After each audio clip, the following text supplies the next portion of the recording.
bersama, artinya berkelompok ya, berkelompok ada satu tim untuk melaksanakan parenting. Bisa melalui daring, bisa melalui luring. Tapi kalau yang paling baik mungkin saat ini daring ya, teman-teman jadi bisa diakses dimanapun. Nanti dari teman-teman mungkin dipilih siapa yang menjadi pemateri, siapa yang nanti akan menambahkan materinya juga, begitu ya. Parentingnya, sasaran, target sasarannya boleh jelas. Mirip kayak seminar PAI ya. Nah, kalau seminar PAI mungkin dengan teman-teman sendiri, kalau ini kita libatkan orang tua. Tapi nanti akan boleh menyampaikan materi setelah PowerPoint atau materi yang mau disampaikan diverifikasi oleh saya gitu. Jadi tidak semuanya.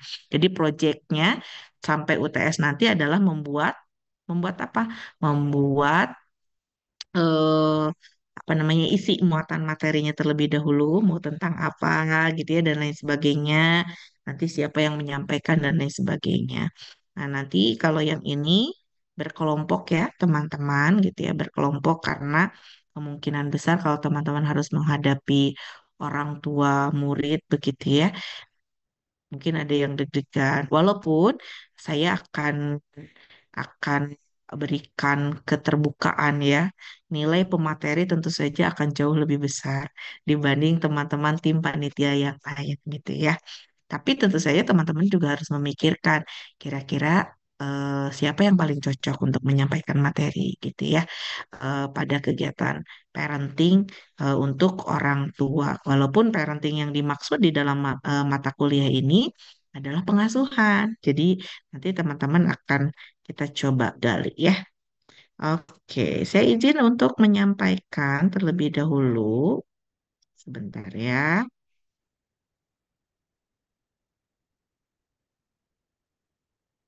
Tentang konsep dasar parentingnya terlebih dahulu ya.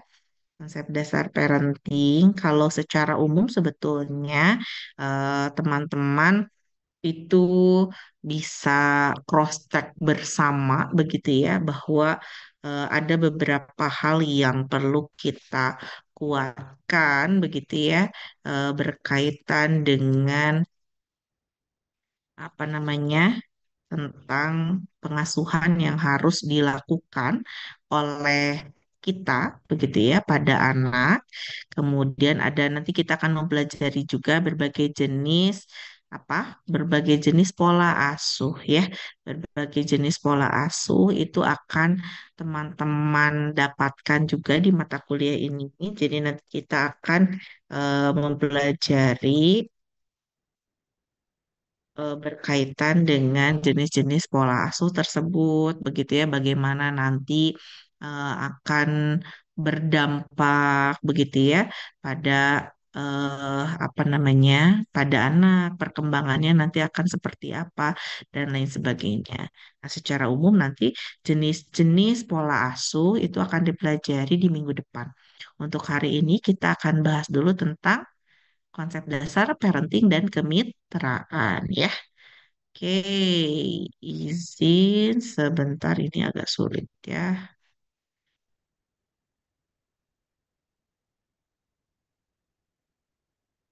untuk share screen. Mudah-mudahan tidak terkendala. Oke, kita ada 52 orang. Mudah-mudahan ini semuanya hadir. Nanti Kak Sylvia boleh mencatat ya. Siapa yang tidak hadir hari ini, nanti saya kasih akses sama dengan Kak Ivi. Mungkin nanti saya minta emailnya. Ya di grup nanti Kak Ivi dan Kak Sylvia kasih email karena nanti yang bisa dikasih edit itu hanya Kak Ivi dan Kak Sylvia saja. Oke teman-teman, kita akan bahas topik hari ini tentang parenting, sinergi keluarga dan sekolah ya dalam memberikan layanan pengasuhan bagi anak usia dini. Walaupun nanti ada masyarakatnya juga ya, nanti akan dikaitkan juga dengan teori Uri Bronfenbrenner ya tentang konsep parenting. Kita bahas yang pertama dulu, apa itu pengasuhan atau parenting? Ada yang mau menjawab barangkali, teman-teman? Sebelum itu, saya lupa ini tadi belum mengajak teman-teman untuk berdoa ya. Kita akan berdoa sesuai dengan ajaran keyakinan masing-masing sebelum kita berdiskusi dan belajar. Bismillahirrahmanirrahim ya. Pengasuhan. Pernah diasuh teman-teman? Iyalah, Ibu. Saya sudah sebesar ini ya hasil pengasuhan dari orang tua, dari guru, dan masyarakat. Ya, masyarakat. Pengasuhan itu apa sih, teman-teman? Pengasuhan. Coba, kita itu harus melakukan pengasuhan pada anak, pengasuhan yang baik dan benar gitu ya. Pengasuhan itu apa sebetulnya? Kira-kira. Kalau atau yang minimal yang terlintas di benak teman-teman. Mengasuh itu kayak gimana? Tania, Ibu mau nyoba jawab. Boleh Kakak Nia, silakan Kakak Nia. Oke, izin menjawab ya Ibu. Setahu Tania, kalau parenting atau pengasuhan anak itu segala bentuk perlakuan yang diberikan dari orang tua atau pengasuh dari anak lahir hingga memasuki usia dewasa. Terus perlakuan yang diberikan orang tua juga meliputi dukungan fisik, intelektual, emosional, dan pola asuh dan pola sosial. Nah, pola asuh di orang tua ini ada beberapa macam yang umum yaitu pola asuh demokratif, otoritatif, dan pola asuh pengabaian dan pola asuh penurutan. Itu Ibu yang kami cari Oke, tahu. good job Kakak Nia. Thank you. Kita berikan tepuk tangan. Nah, untuk Kakak Nia, ya, selamat ya. Sudah sangat luar biasa ini menjawab ya. Artinya, teman-teman, pola asuh itu yang pasti itu diberikan oleh orang dewasa di sekitar anak pada anak ya. Mulai tadi ada beberapa jenis ya pola asuh yang sudah disebutkan oleh Kakak Nia, demokratis, otoriter, permisif, pengabaian, penelantaran gitu ya. Ini adalah salah satu deskripsi yang cukup kompleks ya yang sudah disampaikan oleh Kakak Nia ini luar biasa. Kita lihat sebetulnya pengasuhan itu adalah proses. Proses apa? Proses membesarkan anak. Bukan dalam artian membesarkan ini menjadikan badan anak besar. Enggak ya. Artinya membesarkan anak itu memberikan perlindungan ya. Memberikan perawatan. Untuk memastikan apa? Anak bisa tumbuh dan berkembang dengan baik, teman-teman. Kebayang ya? Kalau teman-teman eh, diasuh oleh orang tua gitu ya. Itu artinya orang tua tuh memberikan, memastikan teman-teman itu terlindungi dengan baik ya, memastikan terawat dengan baik, memastikan teman-teman itu dapat asupan gizi yang baik gitu ya, supaya apa? Supaya bisa tumbuh dan berkembang dengan baik. Tapi Bu Mira, banyak kok sekarang anak-anak yang dipukul oleh orang tuanya yang dianiaya oleh orang tuanya, berarti orang tuanya tidak melakukan pengasuhan yang baik. Betul. Orang tuanya tidak melakukan pengasuhan yang baik gitu ya. Karena tidak jarang ya orang tua yang melakukan kekerasan. Dan ini perlu diperhatikan oleh teman-teman. Pola asuh yang didapatkan oleh teman-teman pada saat kecil ini bisa tersimpan di alam bawah sadarnya teman-teman sehingga nanti akan teman-teman munculkan pola asuh itu pada anaknya teman-teman atau pada anak-anak peserta didik kita nanti di sekolah. Kalau di sekolah itu kita tidak terlalu berat ngerasanya itu akan bisa melakukan hal itu karena anak itu bukan anak kita. Biasanya ada fenomena di mana orang tua kalau ke anak orang lain itu nggak berani.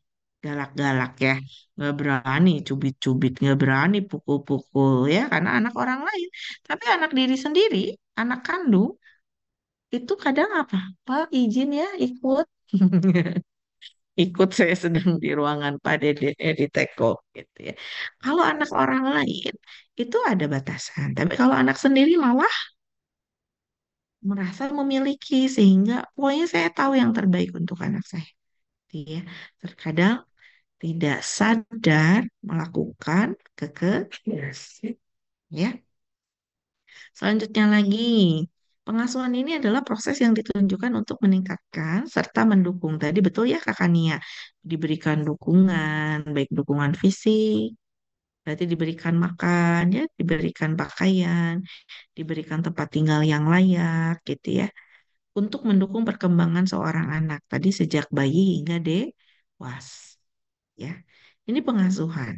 Jadi artinya teman-teman sekarang sudah dewasa, orang tua masih melakukan pengasuhan nggak? Ya, ya. Teman-teman misalnya, kecuali teman-teman sudah menikah, sudah berumah tangga gitu ya, justru teman-teman yang punya peran untuk melakukan pengasuhan, ya. Oke, kita lihat siapa yang bertugas dalam pengasuhan. Siapa kira-kira yang bertugas dalam pengasuhan? Kalau di dalam rumah tangga,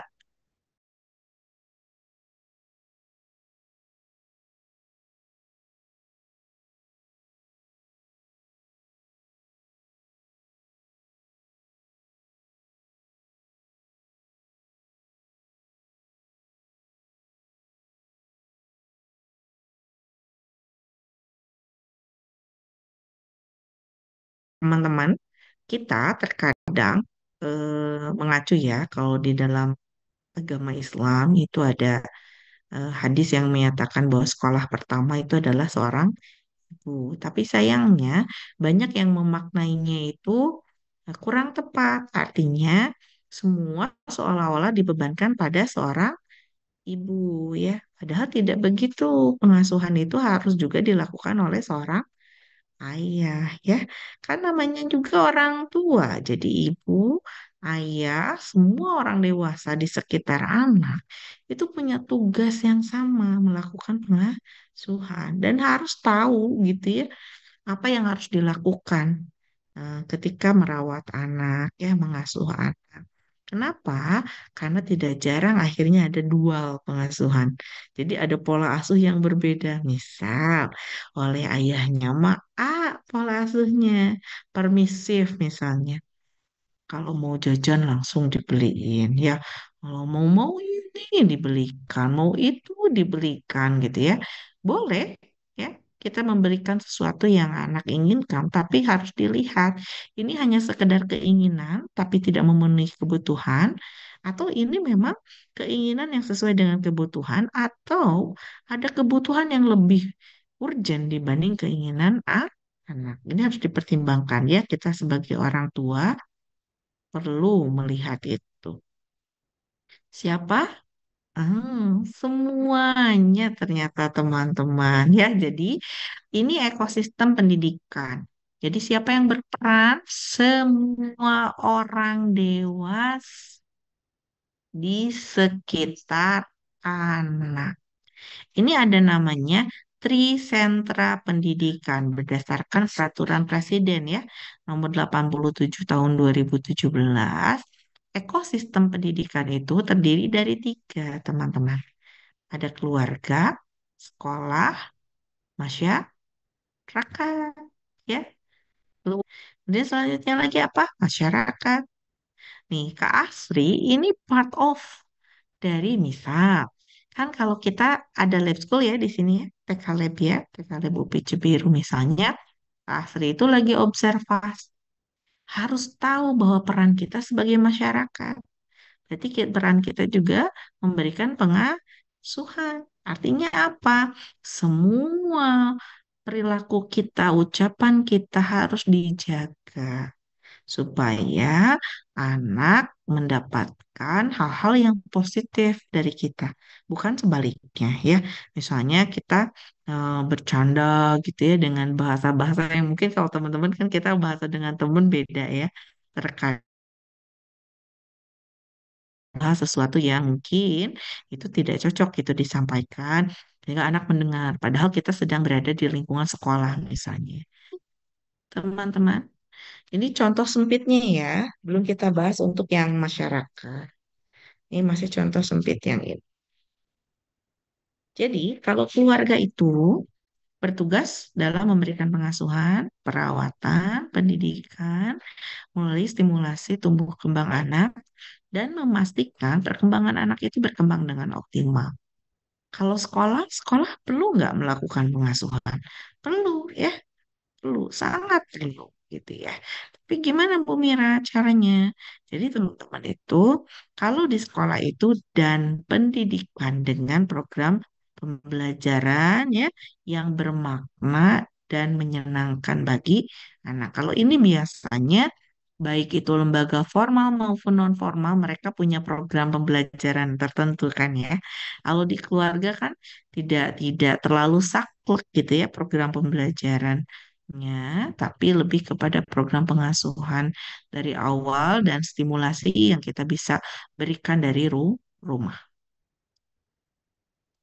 Kita lihat lagi.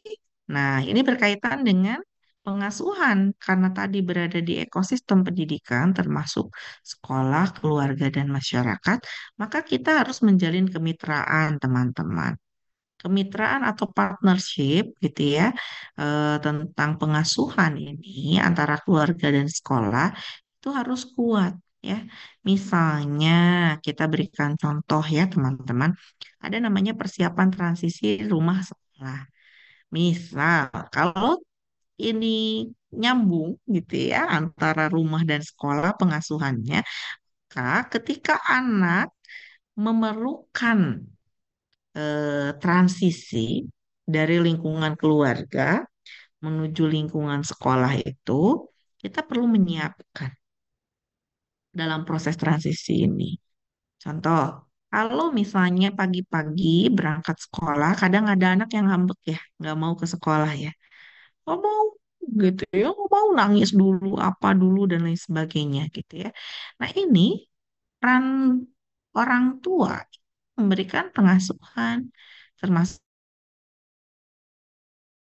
Tuhan itu kita perlu memberikan penguatan pada anak. Ini anak mau masuk nih ke lingkungan baru gitu kan. Anak mau masuk nih ke lingkungan baru, yaitu dari lingkungan keluarga yang notabene dia hanya bertemu dengan ayah ibu, adik kakak, mungkin kakek nenek. Terus dia harus bertemu dengan teman sebayanya gitu ya. Apalagi nih misalnya si anak ini tuh cucu pertama gitu ya, misalnya di dalam keluarga dan cucu satu-satunya, sehingga tidak ada anak sebaya dia. Ketika dia masuk ke sekolah, dia harus berbagi ya yang biasanya di rumah itu apa-apa didahulukan gitu ya. Apa-apa dia duluan, misalnya karisma di rumah hanya the one and only misalnya ya. Jadi kalau misalnya diminta oleh meminta ke orang tua itu langsung kalau dalam bahasa Sunda pok torolong gitu ya. Mama mau ini dikasih, mau ini dulu dikasih gitu. Sedangkan di sekolah dia harus berbagi. Ya, kalau di rumah misalnya karisma tuh paling kecil di antara yang lain. Udah tuh ada proses namanya manja ya. Memanjakan anak boleh nggak? Boleh. Tapi harus diberikan juga kedisiplinan ya. Harus diberikan juga penjelasan bahwa kamu di sekolah itu banyak teman gitu ya. Jadi dia berbagi. Maka orang tua bisa memberikan berbagai teknik. Salah satunya adalah sounding. Sounding itu kita selalu memberikan ucapan-ucapan positif.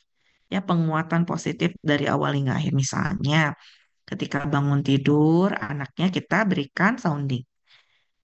Adek, bangun yuk. Misalnya mau ngajarin sholat sampai dan lain sebagainya beribadah pagi hari silahkan. Tapi yang paling kuat untuk transisi sekolah biasanya nanti adek main ya dengan teman-teman di sekolah bisa ya gitu. Bisa ya nak ya. Bisa, tapi adek mau sama mama gitu kan. Biasanya pagi-pagi tuh ada yang drama dulu gitu ya. Dulu saya pernah kejadian teman-teman. Saya mengajar di apa namanya di daycare ya.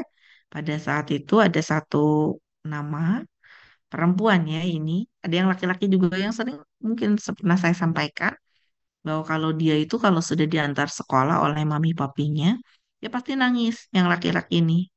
Nangisnya juga bukan nangis air mata setitik dua titik ya karena jatuh, tapi bener-bener cirambai. Cirambai ya, sampai akhirnya tuh mengalir gitu darahnya.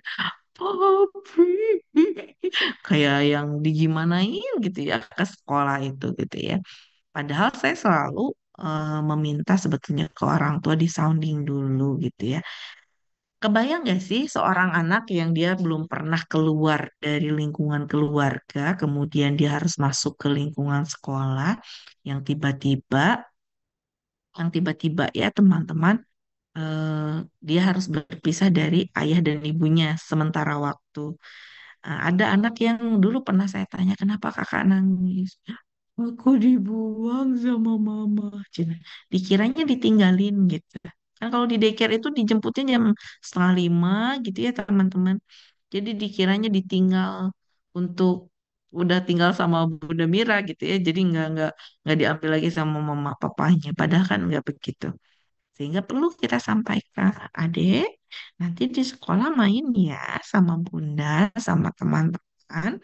Mama nanti jemput lagi gitu ya. Walaupun pada awalnya pasti ada anak yang menerima secara langsung, ada yang tidak karena kemampuan adaptasi anak kan berbeda-beda ya. Nah, pada saat itu yang anak ini panggilan namanya Bebe gitu ya, panggilan sayang kami, nama aslinya bukan itu. Dia tuh selalu Popi pagi-pagi udah nangis tuh udah kayak kejer kayak yang diciwit gitunya tuh bunda teh. Langsung kalau orang-orang beken sekarang mah anak-anak sekarang kalau lihat di TikTok gitu ya kalau lihat anak yang troublemaker nangis kayak gitu tuh udah langsung kayak baby blues aja ya gurunya tuh udah yang stres duluan gitu ya. Jadi pada saat itu saya sampaikan ke KBB ini, KBB kenapa nak? Bangun sama papi gitu ya. Dia ngugen, dia nggak mau gerak gitu kan. Sedangkan daycare kita tuh lantainya di atas. Jadi dia di bawah aja gini. Ya udah saya temani kan ya. Ditemani awal-awal. Seminggu, 2 minggu, 3 minggu. Loh kok masih gitu ya, masih nangis terus. Gitu ya. Kami anggap untuk olahraga jantung lah ya. Pagi-pagi nangis, it's okay gitu ya. Walaupun kita selalu senantiasa pengennya supaya dia tuh happy gitu ya, karena moodnya kan harus baik dulu ya.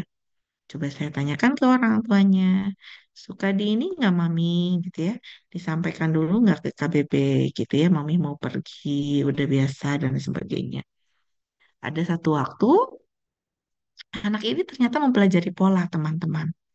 Mempelajari pola dan melihat reaksi dari orang tua. Karena kan awal-awal mami papinya tuh kayak worry gitu ya untuk meninggalkan BB ini gitu ya ke sekolah ke daycare. Jadi mami papinya tuh masih noong gini di luar gitu ya di kaca gini gitu ya mengintip gitu. Nah lama-lama kan enggak. Tapi ini udah beberapa kali kok BB masih nangisnya kayak gitu ya meraung-raung gitu ya. Saya coba kuatkan, terus saya coba minta juga ke mami papinya untuk eh, melihat bahwa anak itu bisa mempelajari pola gitu ya, termasuk pola transisi dari rumah ke sekolah.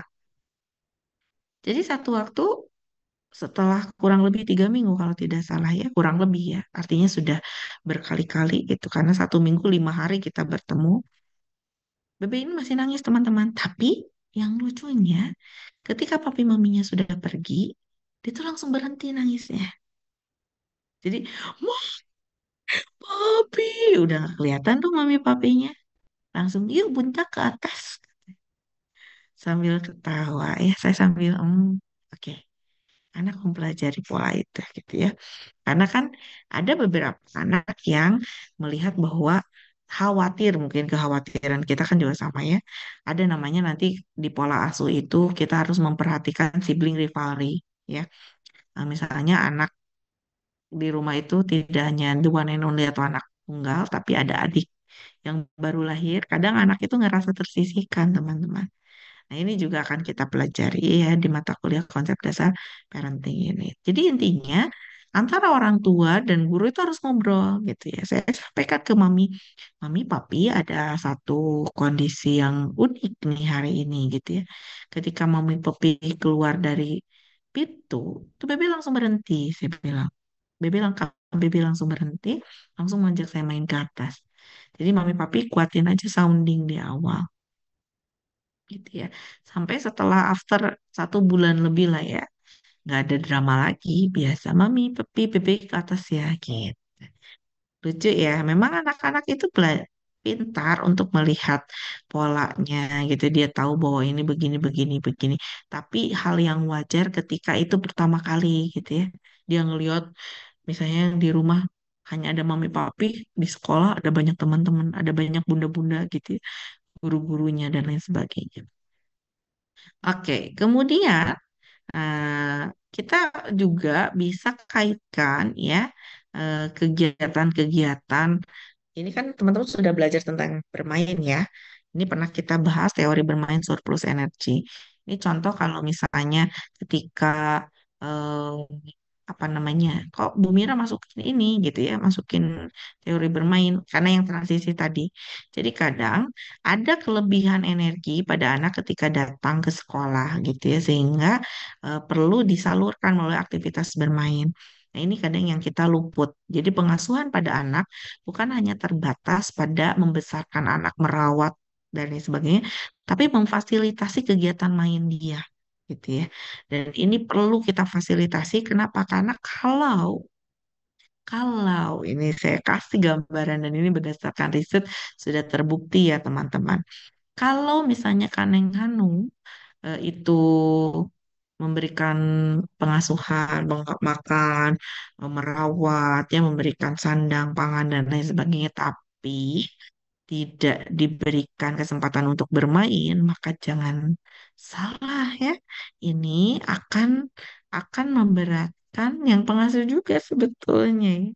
Jadi misalnya anak ini sudah butuh untuk mengeluarkan energinya, tapi sama kita anak-anak ini dikasihnya apa? Dikasihnya apa? Yang sedentari ya. Artinya dikasih yang mana?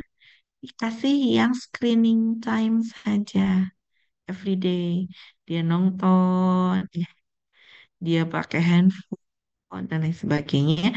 Secara kognitif, bahasa aktif. Tapi fisiknya aktif nggak kalau nonton? Kalau nontonnya sambil nari gitu ya, gerak, oke. Berarti ada beberapa konten yang perlu kita siap. Ya. Nah, keselarasan pembiasaan dan praktik baik ini menjadi poin utama juga teman-teman dalam konsep apa? Dalam konsep eh, apa namanya? Kemitraan, ya, kemitraan antara sekolah dan keluarga dalam parenting. Nah, pembiasaan yang sudah dilakukan di rumah itu harusnya disampaikan oleh orang tua kepada guru, guru-guru juga sama. Misalnya di rumah Kak Ivi mengajarkan misalnya buang sampah pada tempatnya. Maka itu harus dilanjutkan di sekolah. Begitupun sebaliknya. Kalau Kak Ivi misalnya mengajar nanti di sekolah, mengajarkan tentang sopan santun, kalau mau bertanya harus seperti apa gitu ya, kalau mau menjawab seperti apa, kalau misalnya mau meminjam itu menggunakan kata permisi, boleh atau tidak, minta izin dulu dan lain sebagainya, itu harus dilakukan, termasuk contoh penguatan kemandirian ya. Kadang kalau di rumah itu kan akhirnya dimanja ya. Mam disuapin lagi ya. Padahal di sekolah sudah makan sendiri gitu ya. Kemudian berdoa di sekolah sudah terstruktur, di rumah lupa gitu ya. Bernyanyi bercerita itu bukan hanya dilakukan di sekolah yang ada program, tapi di rumah juga harus punya praktik pembiasaan ya. Misalnya, oke dongeng sebelum tidur, boleh nggak? Boleh. Gitu. Sehingga praktik baik itu akan sangat menerap pada pengasuhan yang kita lakukan. Ini kalau ini mungkin tidak perlu saya sampaikan secara spesifik, karena ini adalah sebagai dasar ketika teman-teman mau melakukan pengasuhan, teman-teman itu harus tahu milestone-nya dulu. Misalnya untuk 1 tahun itu apa yang harus dilakukan di rumah? Nah, misalnya di sini anak itu sudah mulai banyak berbicara untuk 1 tahun. Ini tuh milestone tuh standar ya teman-teman ya.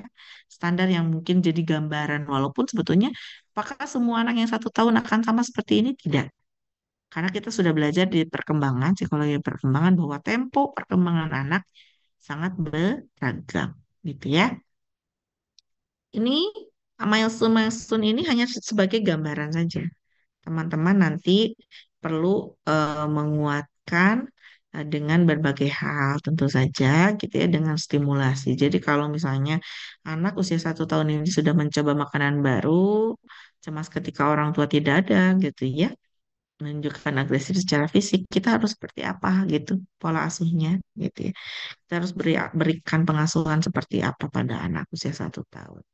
Anak 2 tahun juga sama, ya nanti saya share saja untuk standar ini mah ya, nanti teman-teman bisa pelajari. Untuk 2 tahun, misalnya sudah mulai meniru perilaku jelas berarti kita harus menjadi model yang baik.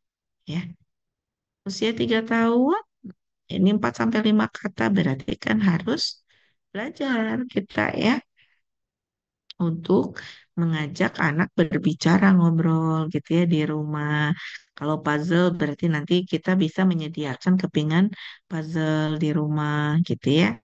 Kemudian usia 4 tahun ini sama kurang lebih ya. Mangga nanti disiapkan contoh misalnya dia harus sudah bisa mampu menyikat gigi sendiri, otomatis di rumah harus harus diajarkan di sekolah juga harus ada praktek gitu ya. Jadi mangga nanti teman-teman bisa identifikasi.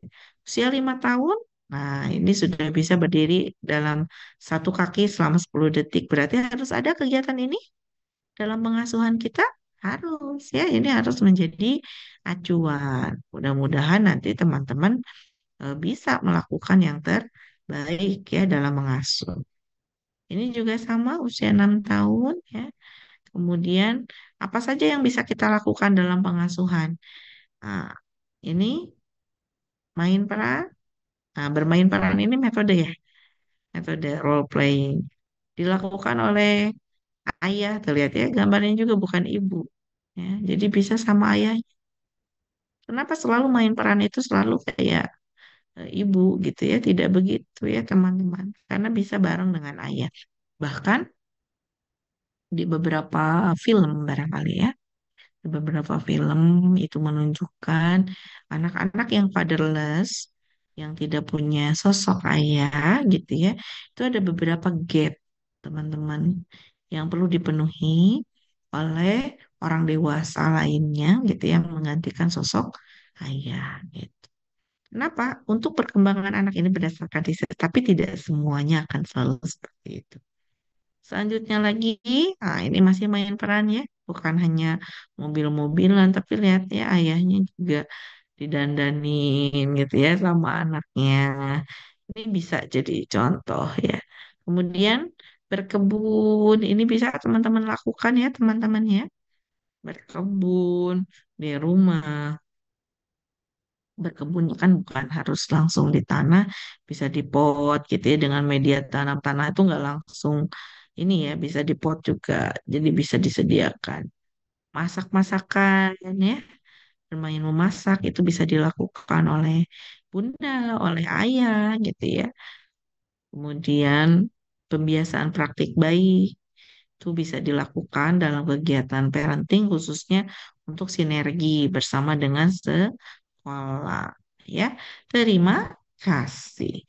Jadi untuk konsep awal parenting itu kan tadi hakikatnya adalah membesarkan anak ya. Membesarkan anak, tapi ada kunci yang lain namanya perawatan ya. Jadi merawat, memastikan anak tumbuh sehat, memastikan anak tumbuh kembangnya optimal gitu ya. Nah, di dalam parenting ini, teman-teman, nanti kita akan coba cek pola asuh ya, pola asuh yang tadi sudah digambarkan juga oleh Kak Kania ya.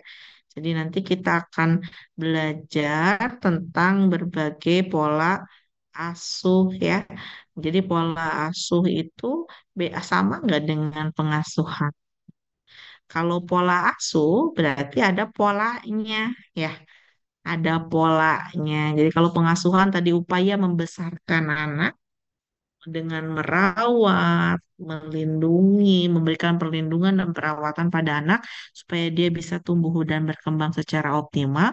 Nah, kalau pola asuh ini apa? Pola asuh ini adalah ada polanya, ada patternnya ya, ada patternnya. Artinya adalah perlakuan yang dilakukan secara berulang. ya. Proses yang dilakukan secara berulang dan memiliki pola tertentu. Contoh, ada namanya pola asuh otoriter ya, yang mungkin nanti kita akan bahas minggu depan.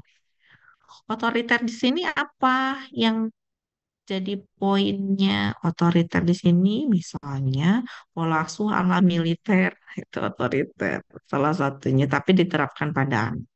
Anak salah langsung dimarahi gitu ya. Anak mau ini ndak boleh, mau itu ndak boleh, ndak boleh, nggak boleh, nggak boleh. Semua harus atas kehendak orang tua. Nanti ada polanya. Kalau anak melakukan kesalahan ada hukuman. Itu polanya. Nanti kita lihat ya, bedakan antara yang permisif. Tapi ada yang elektif juga sebetulnya. Karena di dalam otoriter ada yang paling tinggi adalah disiplinnya gitu ya. Tapi kebebasan anak dalam berpendapat, eh, kemampuan dia memiliki inisiatif nanti akan rendah. Nanti kita akan bahas tentang berbagai hal ya, berbagai hal tentang apa dampaknya, bagaimana ini tuh perlakuannya gitu ya. Kemudian dampaknya ke depannya seperti apa gitu. Positifnya apa, negatifnya apa gitu ya. Dan ini yang akan kita coba gali ya. Nah, pada akhirnya nanti saya sudah sampaikan tadi di awal, mulai besok teman-teman boleh mencari kalau ruang lingkup eh, pengasuhan itu sangat banyak ya teman-teman. Bisa saja mungkin nanti eh, besok mudah-mudahan nanti saya share tema-tema parenting ya, Kak Sylvia. Tapi parenting di sini bukan parenting pengasuhan ya teman-teman. Tema parenting di sini adalah teman-teman memberikan informasi ke orang tua dalam mengasuh gitu.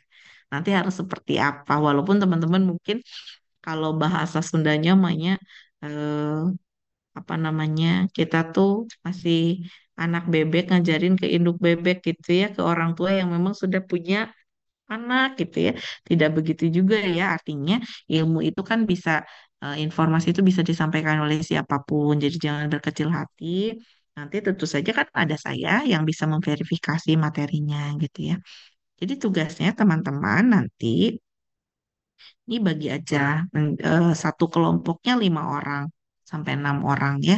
5 orang karena ada 52. Hai Pak Awi ikut ngajar ya. Nah, itu lagi vista. Ke sana ada absen. Pak Awi ada makan juga sama Pak Deden. Pak Deden belum cina. Tapi absen ya Pak Den. Mm-mm. Gitu ya teman-teman ya. Jadi nanti saya terus tuliskan tema-temanya. Nanti teman-teman pilih berdasarkan kelompok. Ada berapa orang satu kelompoknya? Cukup 5 orang aja. Karena kalau terlalu banyak juga akan nggak fokus. Nanti 5 orang ini tolong ditentukan. Misalnya siapa yang tim pendaftaran gitu ya. Siapa yang mau jadi pemateri. Maksimal 2 orang ya pemateri ya. Jadi boleh disampaikan. Atau misalnya Bu, kita mau pengen semuanya menyampaikan materi lah biar adil gitu ya. Tapi kan jadi kayak presentasi ya gitu kalau 5-limanya semuanya tampil. Nah, baiknya mah cukup 1 sampai 2 orang saja. Teman-teman nanti temanya bisa beragam gitu ya. Bisa beragam. Kecuali yang teman-teman dikonversi ya mata kuliahnya nanti harus dikurangi berarti bisa 4 sampai 5 orang dalam satu tim. Kayak gitu. Ya, oke, bisa dipahami teman-teman. Jadi nanti dalam sampai UTS teman-teman menyiapkan materinya. After UTS teman-teman nanti Zoom di record yang mau ini gitu ya silahkan. Tapi tentu saja saya berharapnya teman-teman bisa menyampaikan bukan hanya ke teman sekampus gitu ya, bisa ke bunda-bunda yang lain. Berarti nanti tugasnya teman-teman buat materinya plus flyer ya. Jadi nanti mungkin ada yang bertugas jadi publikasi gitu ya. Silakan dari 5 4 sampai 5 orang ini itu nanti teman-teman tuliskan. Kalau yang ini Kak Sylvia mungkin nanti Ibu kasih Google Doc. Kelompok satu temanya mau apa? Nanti kan ada tema-tema yang di-share. Boleh di-spin juga sebetulnya biar lebih aman gitu ya. Kita akan pilih nanti 20 tema yang lagi in hari ini gitu ya. Jadi nanti teman-teman bisa pelajari berbagai tentang mungkin nanti ada salah satunya tentang digital parenting ya, tentang bagaimana menghadapi anak yang menggunakan gawai gitu ya, atau misalnya berbagai hal yang lainnya. Ya, digital parenting topik utamanya nanti ada beberapa topik kecil yang bisa jadi sama satu rumpun gitu ya. Nanti materinya teman-teman buatnya di Canva saja. Jadi biar tautan Canvanya bisa Ibu cross check gitu ya. Dan nanti kasih kasih akses Ibu untuk bisa edit. Jadi nanti bisa dilihat oh yang ini bisa dikomentari oleh Ibu gitu ya. Yang ini baiknya bagaimana langsung di kanvanya masing-masing. Jadi tugasnya di hari ini sama hari Kamis besok teman-teman tugasnya hanya satu membuat kelompok dan nanti eh, di-share bagi ya dari 20 tema yang nanti akan saya sampaikan ke Sylvia. Nanti bisa di-share bagian di spin aja lah biar adil ya. Siapa bagian apa. Nanti dari 4 sampai 5 orang itu sudah ditentukan kira-kira siapa pematerinya, siapa moderatornya, siapa yang jadi MC, siapa yang jadi publikasi dan dokumentasi gitu ya. Walaupun tadi saya sampaikan poin tambahan memang untuk yang jadi pemateri gitu ya. Karena kan harus yang bisa luwes dan harus menjawab dan lain sebagainya dan beban mentalnya lebih besar gitu ya. Oke, ada pertanyaan dulu, guys? Ada. Ini nggak pada tidur kan ya? Ini yang nggak nyalain kamera nggak pada tidur kan, teman-teman? Nanti ada aturan baru ya dari saya kalau lagi parenting gitu ya, atau misalnya lagi ini harus dinyalakan kameranya. Kalau enggak saya kick dari Zoom ya. Jadi biar dinyalakan kameranya. Kalau enggak saya kick dari Zoom nanti. Nanti ya, nggak berlaku hari ini. Saya sampaikan dulu kan ke teman-teman ya.